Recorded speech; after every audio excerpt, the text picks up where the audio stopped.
Previously at the Water's Edge.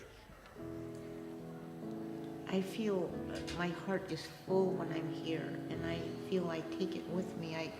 I would have an empty spot. I would have, it's helped me a lot. Just being here, feeling, everybody knows, everybody understands what I'm feeling right now. It just feeds my soul to be here. I know everyone understands. It means the world to me. This is a very, very deep comfort zone for in God's house, and you cannot obtain this kind of comfort elsewhere.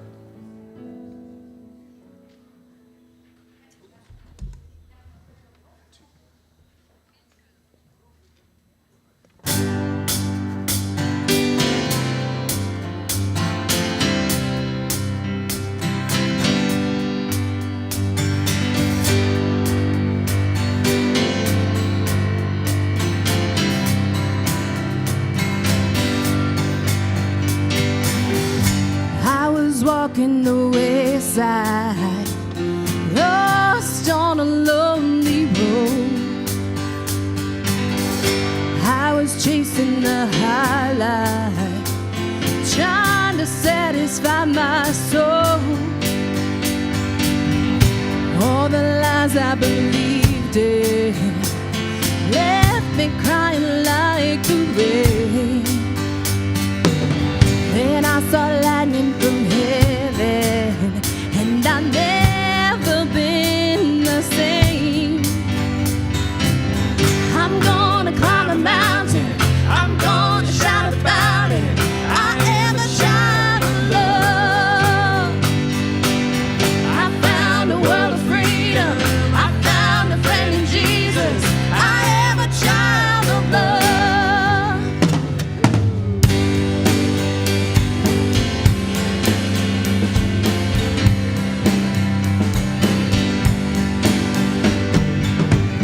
Felt the sting of the fire, but I saw you in the flame.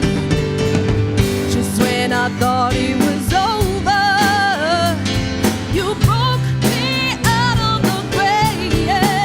Hallelujah. I'm gonna climb a mountain, I'm gonna shout about it. I am a child of love. I found a world of freedom, I found a friend in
Well, good morning, church, and welcome home to the Water's Edge. If this is your first Sunday or your 100th Sunday with us, we hope you feel at home here this morning. We have a ton of stuff coming up in October. If you got a bulletin on the way and you can follow along, all the details are in here. First thing, for the next 2 weeks, we are going to be collecting supplies for the Millard South student pantry that they have at the high school. Things like snacks and toiletries and other things that students might need, they have there at the school that students can come in and grab and take home. So we're going to be collecting those things, and you can also give monetarily if you don't have time to go and get something and bring it in. But we want to support them, make sure they're well stocked, and that we have everything they need to support all the students at the high school. This upcoming week, we have 2 fun October fall activities coming up. So on Wednesday, it's our Valas night here at the Water's Edge. Everyone is invited, all ages, to come out. We're going to have a pavilion, food, drinks, a fire, everything. It'll be a fun night to hang out. Come with your family, your small group, on your own, and hang out with us. It's going to be a really great night. And then the second thing coming up is going to be next Sunday is our trunk or treat. On the back of your bulletin is everything you need to know about trunk or treat. This is one of our biggest community events every year, so we want everyone to be involved if you can. We are still looking for some more people to be the trunks so that the kids can go and get treats. If you or your small group want to do a trunk together, we'd love to have you register and sign up for that. And then, as always, we need as much candy as possible, so if you can donate a bag of candy and bring it in this week, we would really appreciate it. That way that no kid leaves without a bag full of candy for themselves. So that will be next Sunday here out in our parking lot. And then in a few weeks, we have a starting point coming up. So if you're new or you've been visiting with us for a while, and you're ready to take that next step and kind of get to know us better, we're going to have a starting point lunch on October 31st. Yes, that's Halloween. Costumes are optional. But it's a great chance to kind of meet the staff, hear a little bit about the church. If you have any questions, you can ask those and get to know us a little bit better. So we would love to see you and meet you at Starting Point on the 31st. So now as we continue worship, will you guys stand and join the band in singing?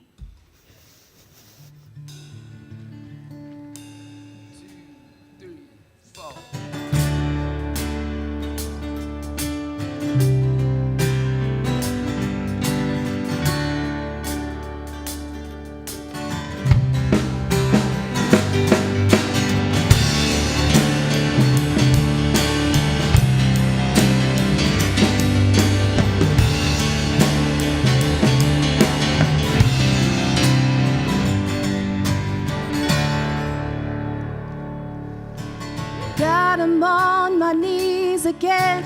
God, I'm begging, please again. I need you.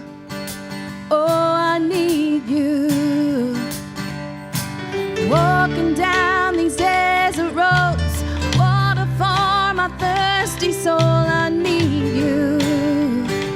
Oh, I need you.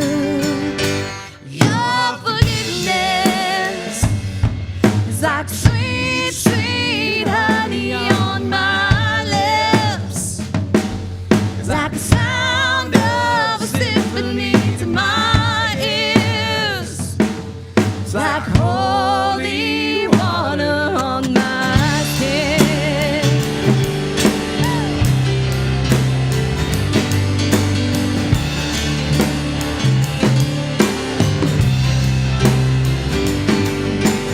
Dead man walking, a slave to sin. I want to know about being born again. I need you. Oh God, I need you. So take me to the riverside. Take me under, baptized. I need you. Oh God, I need you. Oh, your forgiveness is like sweet, sweet honey on my lips. Like the sound of a symphony to my ears. It's like holy water on my skin. Oh. We're gonna sing this next part 3 times through, so know you'll catch on. I don't wanna abuse your grace. God, I need it every day. It's the only thing that ever really makes me wanna change. I don't wanna abuse your grace.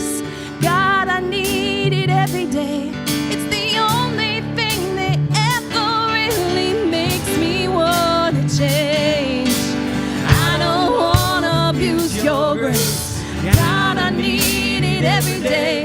It's the only thing that ever really makes me wanna change. One more time. I don't wanna abuse your grace. God, I need it every day. It's the only thing that ever really makes me wanna change. Your forgiveness. It's like sweet, sweet honey on my lips, like the sound of a symphony to my ears.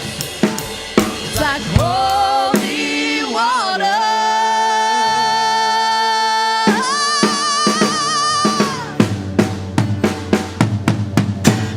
Your forgiveness, oh, it's like sweet, sweet honey on my lips, like the sound of a symphony to my ears. It's like holy water on my skin. It's like holy water on my skin.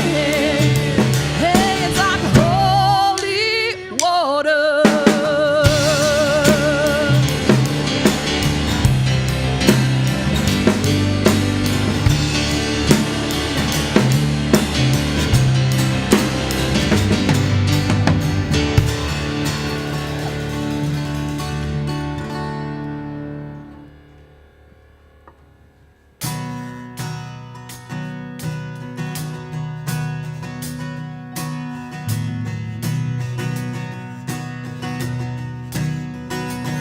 And I raise a hallelujah in the presence of my enemies. And I raise a hallelujah louder than the unbelief. And I raise a hallelujah. My weapon is a melody. And I raise a hallelujah. Heaven comes to fight for me.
middle of the storm.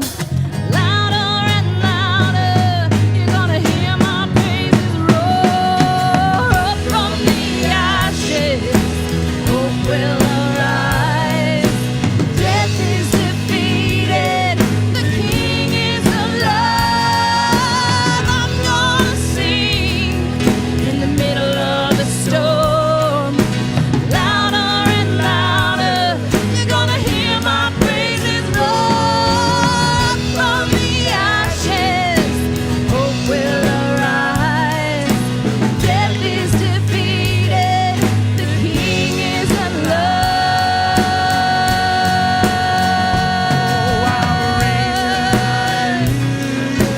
Raise a hallelujah. Raise a hallelujah. Now raise a hallelujah. Now raise a hallelujah.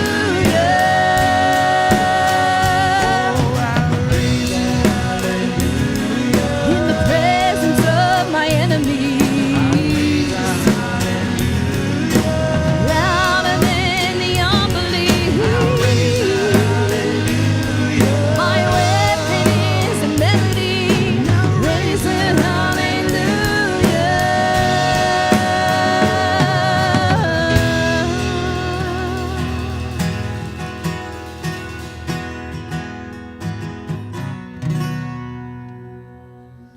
Thank you for singing with this church. You may be seated.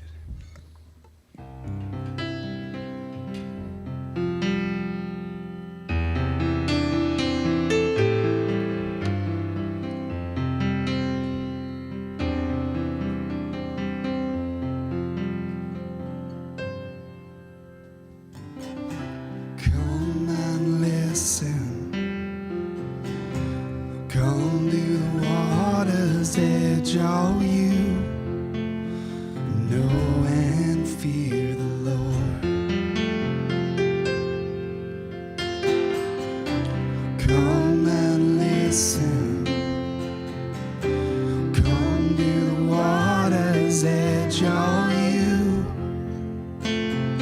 who are thirsty, come. Let me tell you what He has done for me. Let me tell you what He's done for me. He has done for you. He has done for us. Come and listen. Come and listen to what He's done. Come and listen. Come and listen to what He's done. Come and listen. Come and listen to what He's done. Come and listen. Come and listen to what He's done.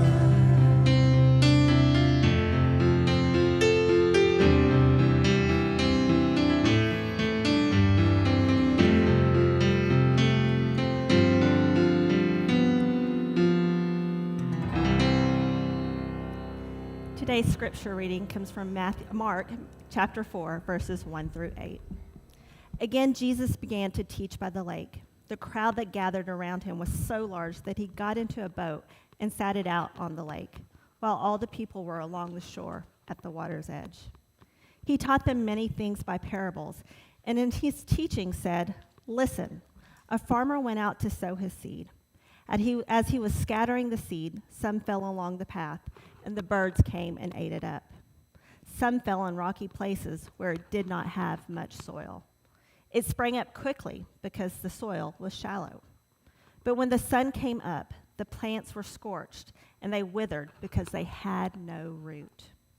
Other seed fell among thorns, which grew up and choked the plants, so they did not bear grain. Still, other seed fell on good soil.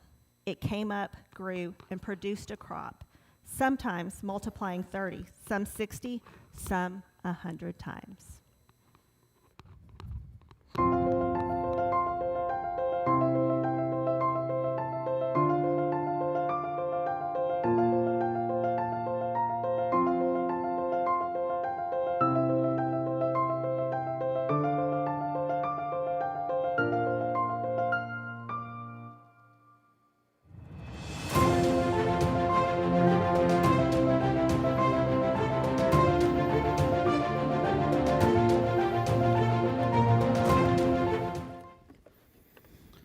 So have you tried to buy anything lately?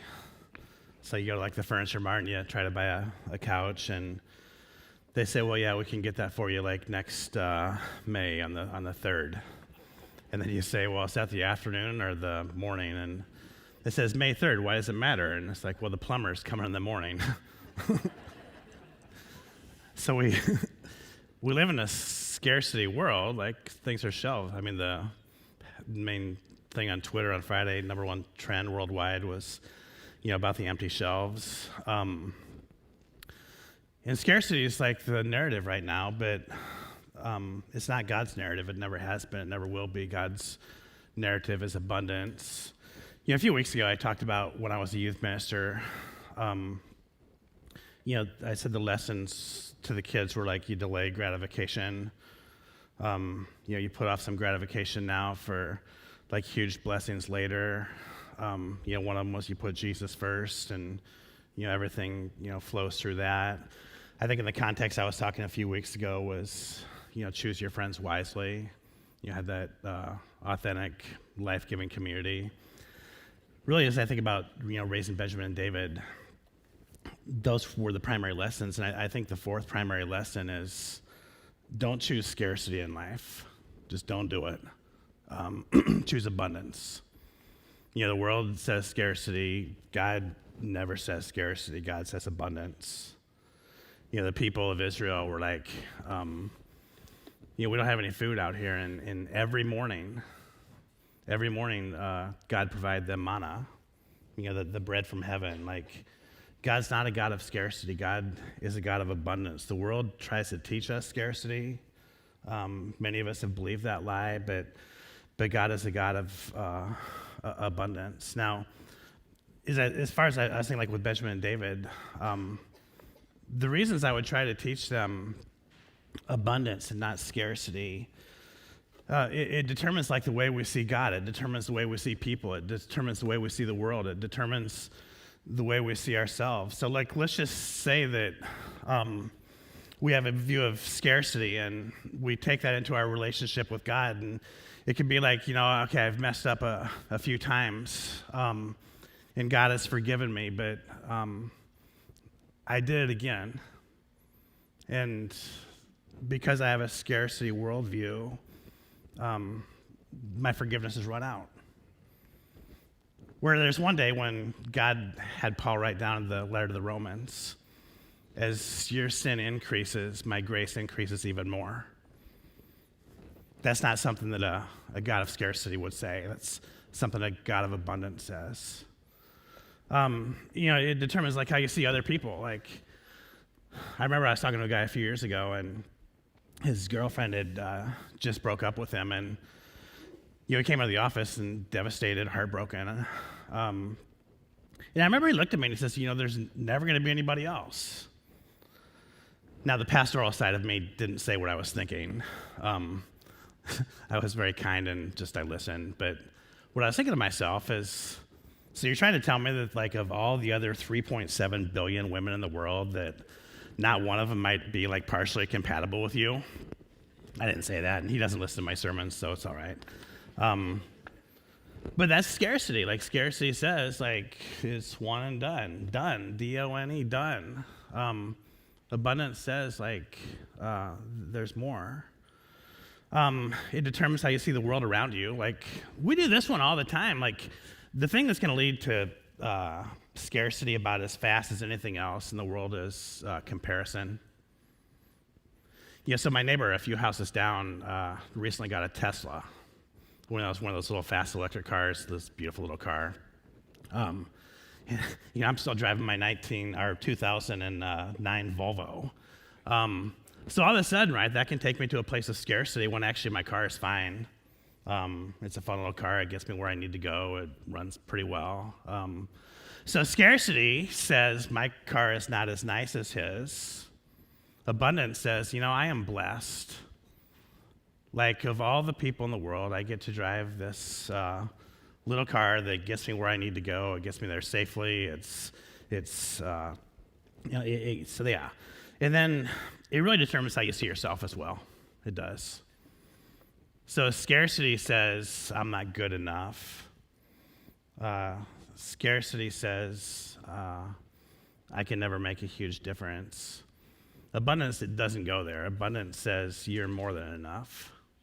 Abundance says you're whole, you're rational, you're healthy, like you can do amazing things. Don't believe the lie of the world that scarcity teaches. Believe the truth that God teaches, that there's abundance. So we're going to take a look at our families. We've been doing this for 4 or 5 weeks, and we've got a few more weeks to go. This week, it's Jeff and Brenna Newhouse, and Jeff and Brenna are going to share with us some of their story. I'm Brenna Newhouse. And I'm Jeff Newhouse. We've been at the Water's Edge for about 11 years. We started coming when we moved to Omaha in the summer of 2010, and we were dating, and we just had heard about the church and tried it out.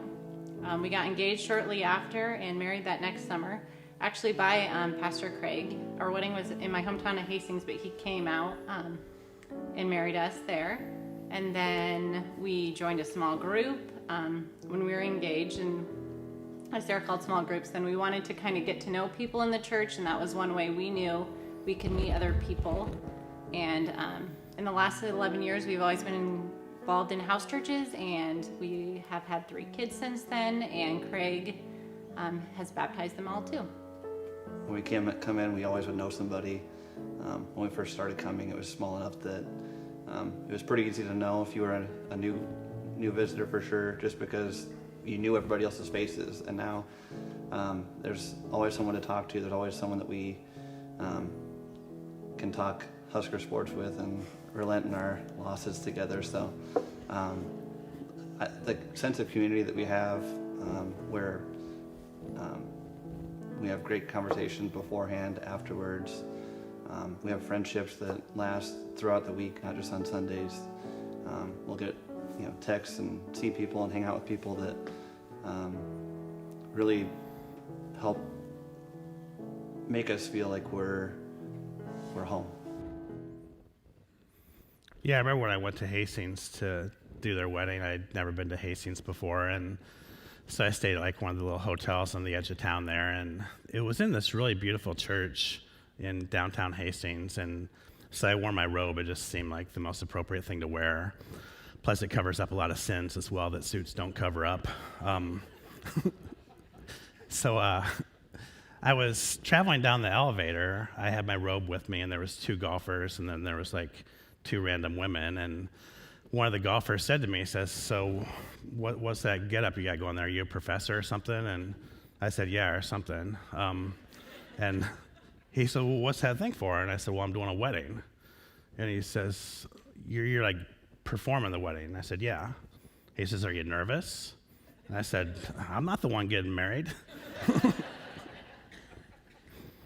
Yeah, he didn't think it was funny. I'm glad y'all did.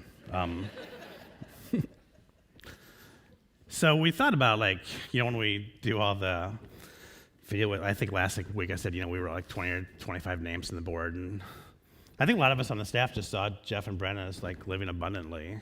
So it's important to know what abundance is and what it's not. I think we probably need to clear that up before we move along.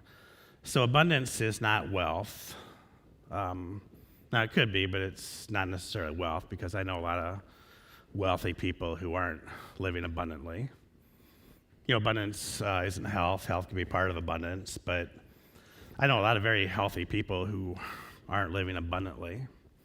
So what abundance is it's celebrating like God's physical, and that's like the health. the relational and spiritual provision in your life. So look at that third word, celebrating. Like, abundance is a celebration. Like, it's the gratitude that, like, we're provided for, that the gratefulness that we have enough. Now I'm going to go over abundance this morning, like 4 things we need to know about abundance. So the first is busy and tired are not abundant words. Start using better words. So whatever the words are, I could have actually probably chosen some different words as well, but it fits busy, distracted, tired, stressed out, frustrated. Those are the words that some of us would use to describe ourselves, and those are not words of abundance. Many of us have addresses in the land of scarcity, because what we're doing is we're choosing the counterfeit gods of this world that will always overpromise and they will always underdeliver. So, for some it could be money, for some it could be a sports team.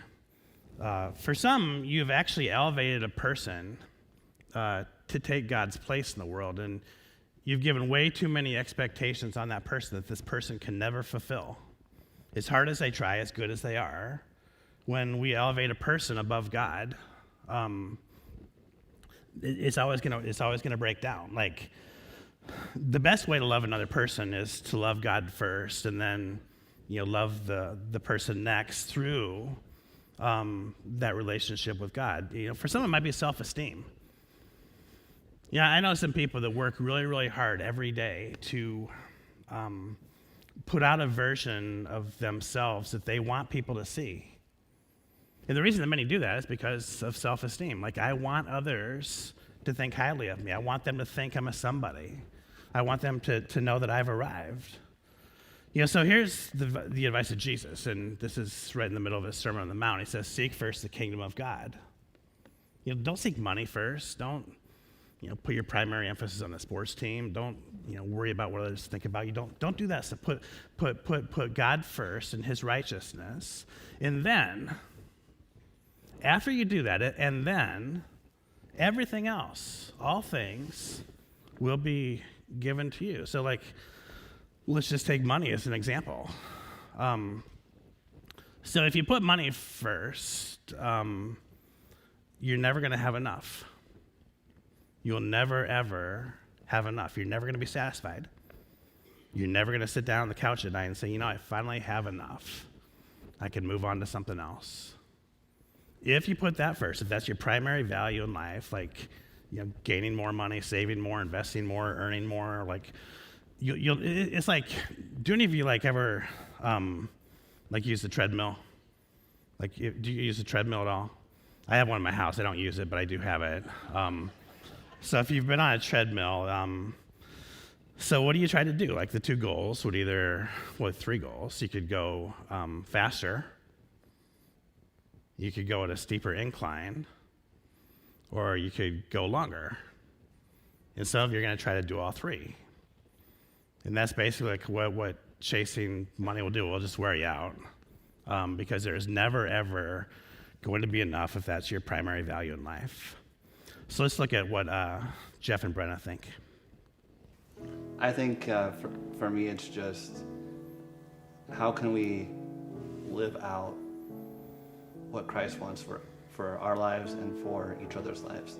Living in abundance, for me, is, how can we serve somebody else? How can we get connected and just go that extra mile, do that extra step that might benefit us, might benefit someone else, but if we're serving, it's probably going to benefit me more than the person I helped. Yeah, so 2 words that he used there I thought were profound. And these would be 2 words that both would be descriptions of people who are experiencing abundance, and they'd be 2 words that would be prerequisites to experiencing abundance. So the words he used was serve and connected. So one of the ways to experience abundance is to serve. Like, I have never, like, ever in my life served and thought it was a waste of time, never once. Every time I've served, I've always experienced some type of abundance. Now, sometimes it was just a little bit better than fairly neutral. Sometimes it was like pretty much like a grand slam home run. But serving like leads to abundance. And then he used the word connected. Yeah, that connectedness. So think about this. Like think about all the times. So just do this little exercise. Think about like some of the best moments of your life. Just think about it right now. You know, like some of the best moments of your life. Now I am guessing there might not be any. There might be one or two of you. But I don't think there probably are. I think there's zero. When I asked you to think about the best moments in your life, most likely you were not there alone. And then I can guarantee you, even if you were there alone, you didn't get there alone. So abundance always is going to include other people. Abundance will never happen in isolation. So if you look at the abundance that Jesus has, Jesus really tells us in the New Testament that there's 3 reasons he came to the world. The first reason that Jesus says he came to the world, the disciples were kind of jockeying for position, and Jesus says, y'all don't know what you're talking about. The Son of Man has not come to be served, but to serve. So one of the reasons that Jesus is here, God is fully abundant, that's who God is. Jesus is fully God, so Jesus comes to the world to serve, so abundance is serving.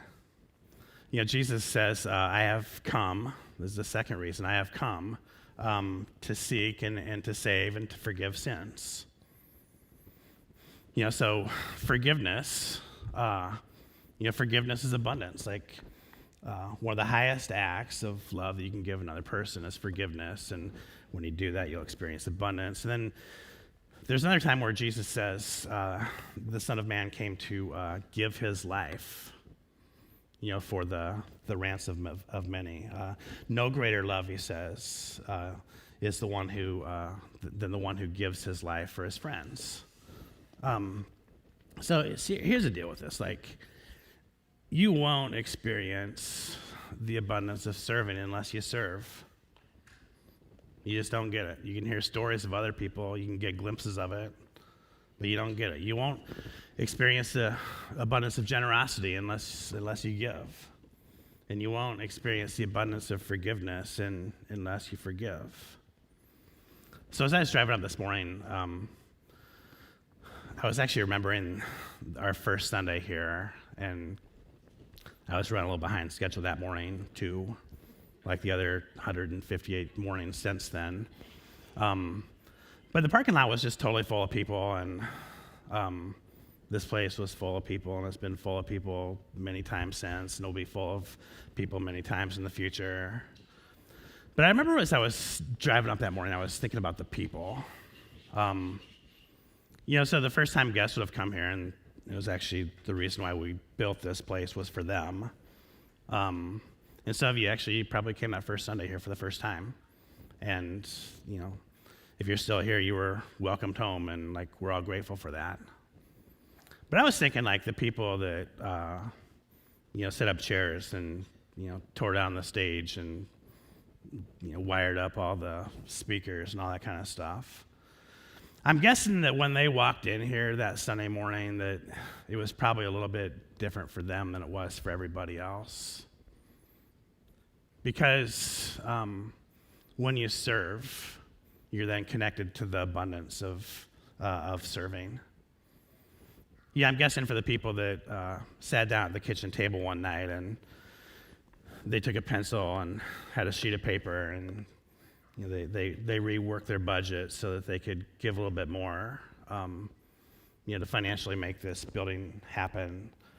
I'm guessing that first Sunday morning here was a little bit different for them than it probably was for anybody else, because you don't get the blessings of generosity unless you're generous.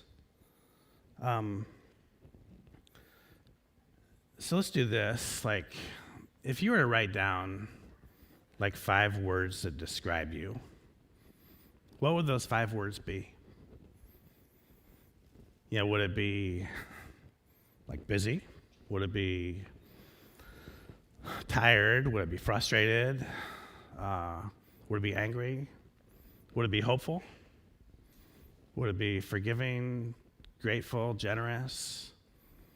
Some of us, we might have a few from one list and a few from the other list. Some of us may have, kind of all the negative words. A few of you saints might have all the positive words, and we praise God for that. Now, one word I think that would appear on the list for many of us is busy. And I really think that, scarcity is the opposite of abundance. Busyness is going to be the enemy of abundance. I don't think that you get to abundance if busyness is one of those words that appear on your list, or you don't get there very easily. So here's the problem with busyness. Busyness makes it impossible to form a heart. If you're just so busy with everything else, you're not going to have an opportunity in your life to form a heart. Busyness is going to prevent you from forming a soul. Busyness is going to make it really difficult to experience abundance. So what are some things that we can say no to, in the world so that we can say yes to a higher value? All right, number 2 is this. Abundance doesn't happen in isolation. Abundance happens in community. So let's look at Jeff and Brenna and how they've experienced community here at the Water's Edge. We didn't even discuss, pulling back from our activities and our involvement in our house church. We felt very strongly and very connected with the people in our group, and we knew that we could lean on each other for support. We did multiple fertility treatments and had 2 miscarriages during that time before our daughter was born, and I knew that that was something it's not talked about a lot, and being open about it helped others in our group even share their experiences with similar events in their life, and I think that's what a sense of community and living in abundance is being involved with each other's lives, and that's one way that we can give is when we focus, make ourselves open to others and focus on the bigger picture. Yeah, I remember when Jeff and Brenna's twins were born. And I actually remember the date really well because it was the first day of my sabbatical back in 2000 and was it 15 or 16? 16. So I was actually, off work for 3.5 months, and so got a phone call that they had the baby, and I'm not supposed to do anything, and I only ended up doing 2 things during the whole sabbatical. There was a friend here in the church who died, and I wrote a letter to be read at the funeral, and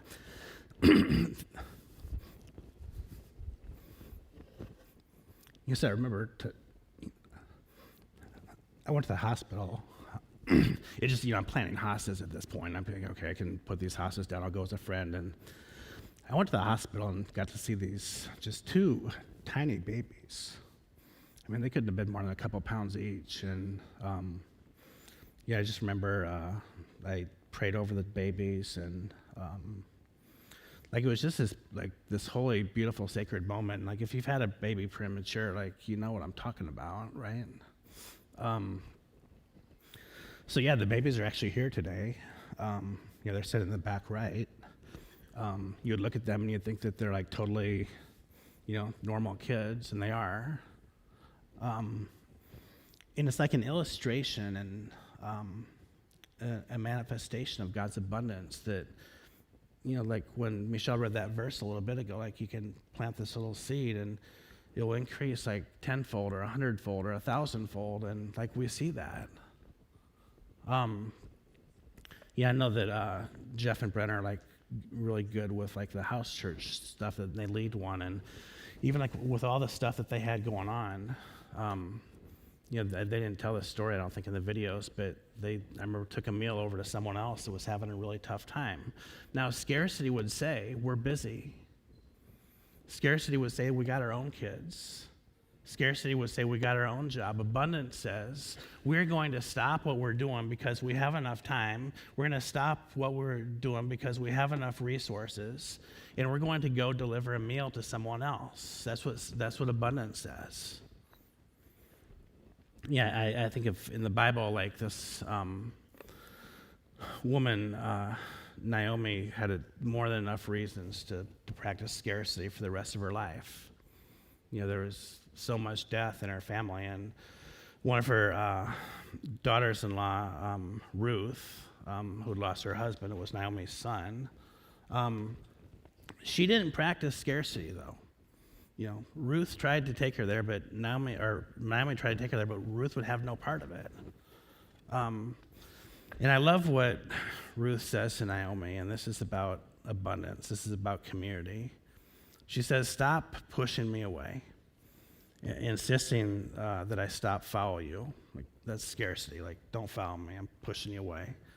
Now here's abundance. Wherever you go, I will go.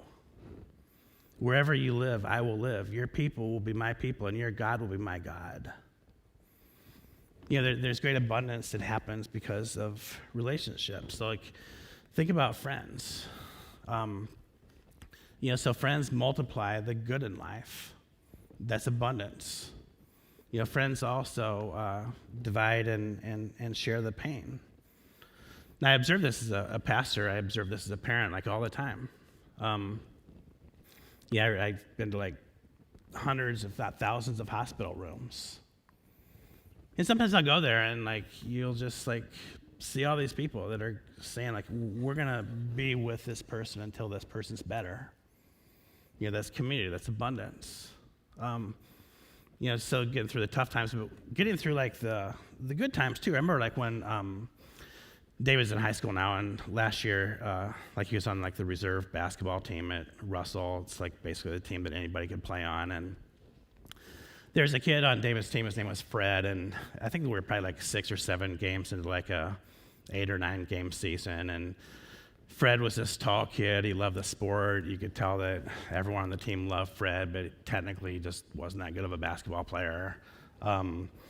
So I remember this game was up in Fremont, and this is just crazy what happened. So Fred had probably taken about 4 or 5 shots throughout the season, and I don't even think he was ever close on any of them.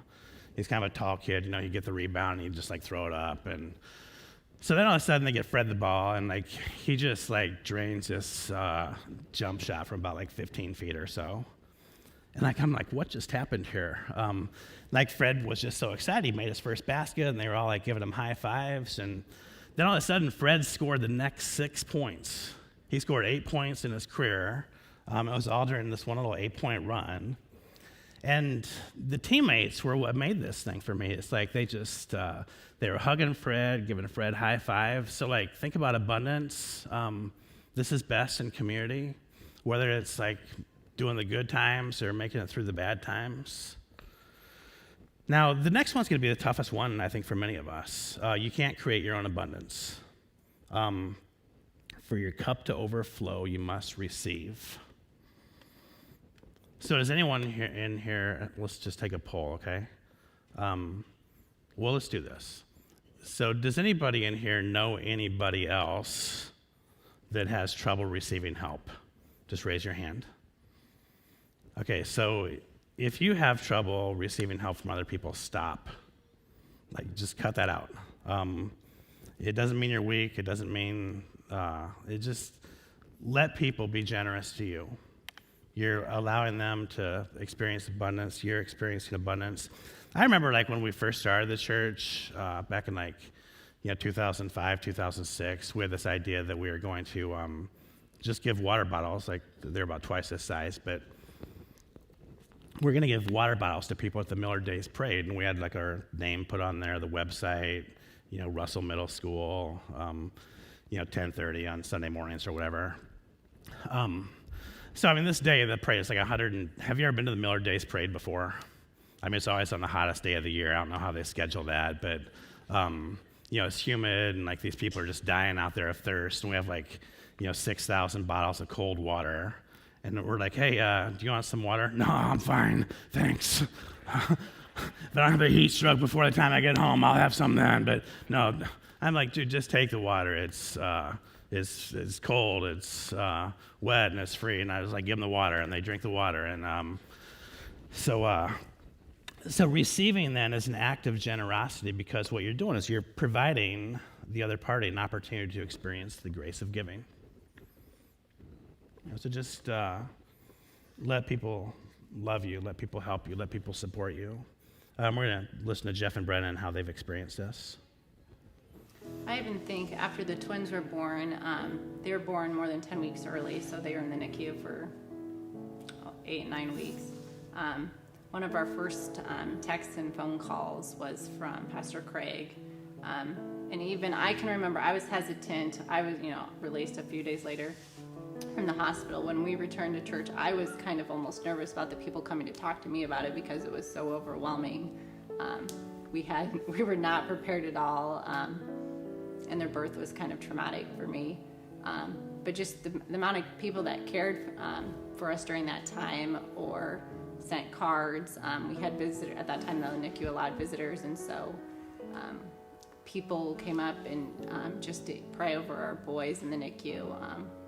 And it was just really cool to see how many people were thinking of us and how our responses, we didn't know any family or friends that had had babies for the long haul in the NICU, and so it was cool to see how the church cared for us during that time.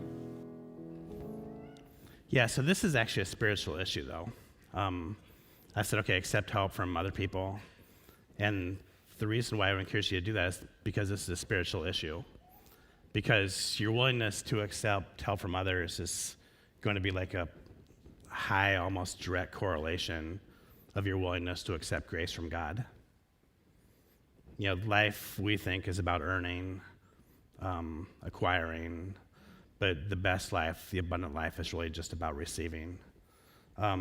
Your openness to receiving grace from others is going to be your same openness that will allow you to receive grace from God. So now all of a sudden, the deadly sin of pride is then replaced with the heavenly virtue of humility. The same humility that says, yeah, give me the water, I'm thirsty, is the same humility that says, yes, give me the forgiveness, I'm a sinner. That's abundance. Now, the last one I got, number 4, is abundance is not the accumulation of stuff. That's called materialism or hoarding, depending on how far you take it. True abundance comes from being restored into God's image, and God is generous. So let's look at what Jeff and Brennan have to say about this. We had a conversation right after the stimulus money was announced that what are we going to do with the money? And I remember thinking, I'm not impacted by this. We're not impacted by this loss of income because I'm still working. I'm actually up a little bit of money from no gas and no parking fees, things like that. So I'm actually up a little bit. And meanwhile, restaurants are shutting down permanently, and other business owners and employees are being furloughed, just losing their jobs, losing income left and right. And I remember thinking, what could we do with this money that would make an impact? So I called Craig. I said, Craig, do you know of anybody, or do you know of any use for this money? And he said, yeah. So he said, if you give me the money, I'll make sure it gets the right hand. So of course, we gave him the check, and I think the main thing is we knew that there was a need elsewhere, and I almost felt guilty, like just taking that money and saying, hey, we're just going to put this towards an extra expense, or we're going to, buy an extra, whatever, just to have it. And I'm like, we're doing okay financially. We're not burdened by this pandemic. So I looked at her immediately and I was like, hey, what are we gonna do with this money? And we decided to call Craig. Yeah, I remember when those checks were coming out, David, so he'd have been in 8th grade at the time, he said, hey, do you know when my stimmy is coming? And I said, your what? He said, my stimmy. I said, what is a stimmy? He said, my stimulus check. I said, oh, you don't get one.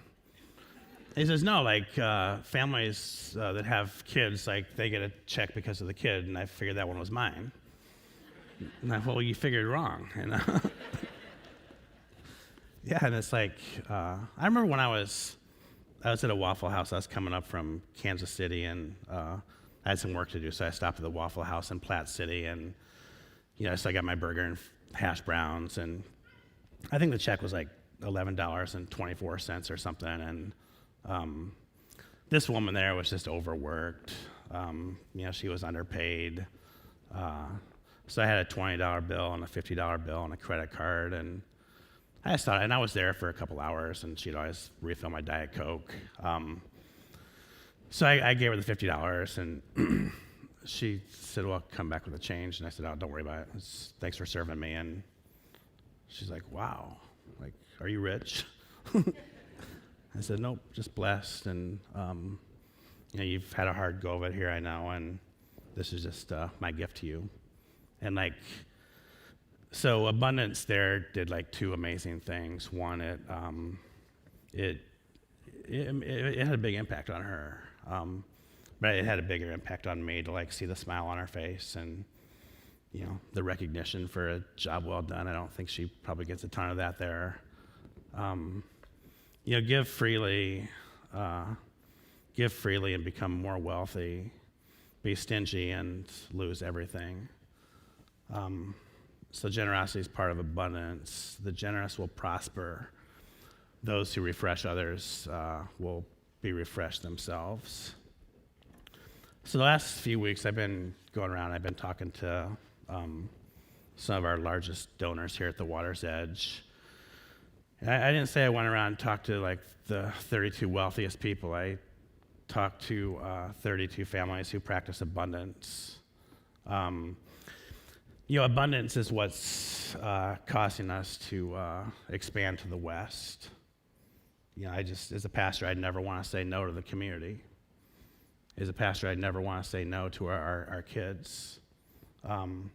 As a pastor, I never want to say no to any opportunities that we can practice abundance and not scarcity. As a pastor, I don't want to have any debt. I want to, have more money for missions and ministry. And the coolest part of the conversations, for me was, so how have you experienced Christ? I think I probably talked to 27 of the 32 families in person at their house. And I just heard like the coolest stories about the church. This is where our friends are. I had someone come, said that the church was with me at the darkest time in my life, and I don't know how I would have got through it without them. I heard families say, I couldn't have imagined a better place for my children to grow up. One person said, this is where I come and I get hope every week. These are stories of abundance. These are not stories of scarcity. So our campaign does officially kick off today. We have a $2.7 million goal to expand the facility, to pay off our debt, and to build a driveway. So I'm going to let Tim and Ann Carmody and Darren and Julie Dukart, they're the chair people of our Welcome Home Capital campaign, to do all these things. They're going to just kind of share where we're at so far in the campaign and what's coming up. So let's give them a warm welcome. They put a lot of work into this.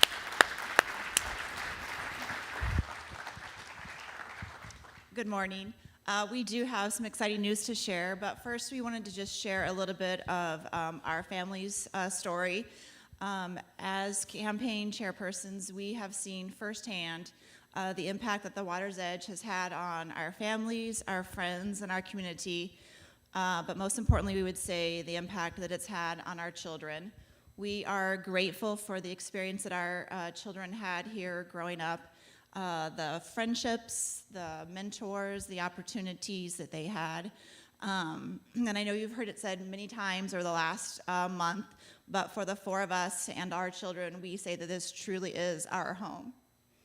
And so that's for that reason, we, Darren and I, and Tim and Nan, we say that just because our kids are done, it doesn't mean that we are.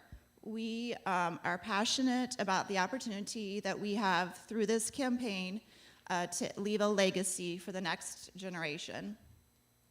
We are just really excited about the opportunity that we have to, with this new addition, to meet the growing needs of our existing ministries and to be able to offer new ones.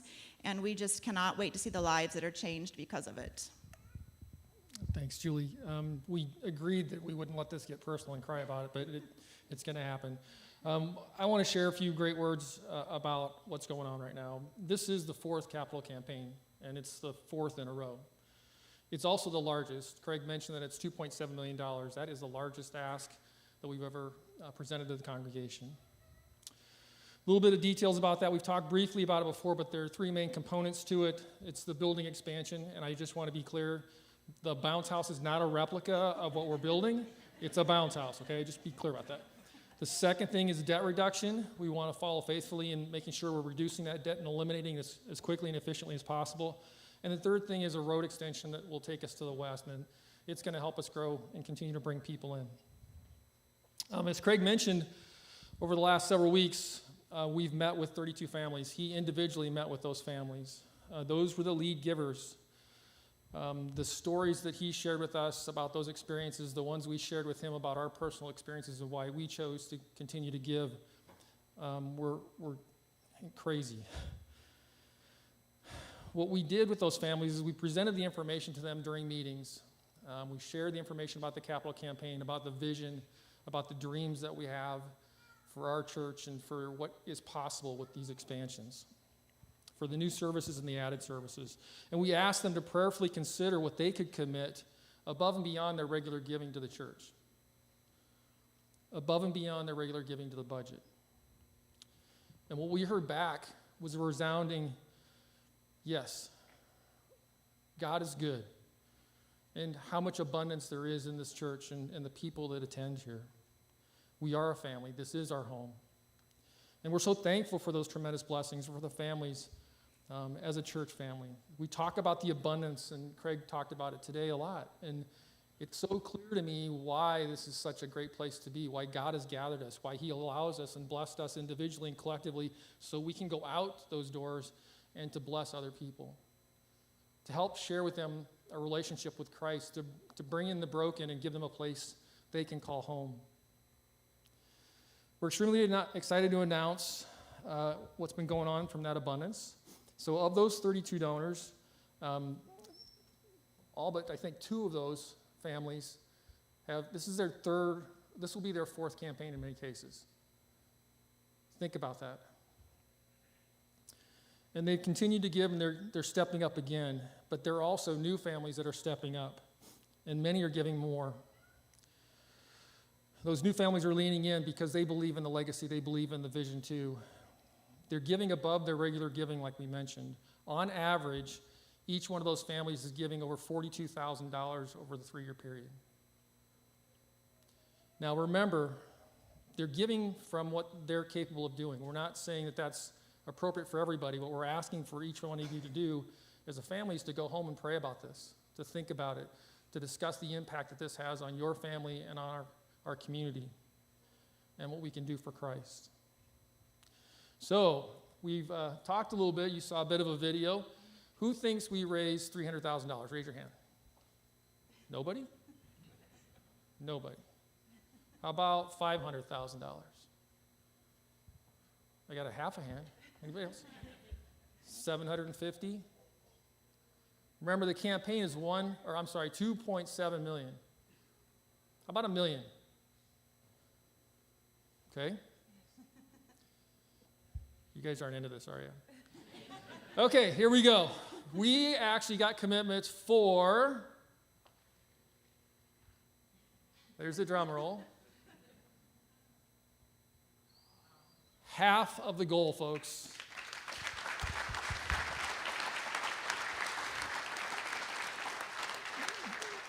That is nothing short of amazing and incredible. What a blessing from God. We're halfway there. That's just the beginning, though. We're going to continue to do some other meetings. Nan's going to talk about those in a second. There are going to be opportunities along the way to step in and serve in different ways. And I'll turn this over to Nan for the next part.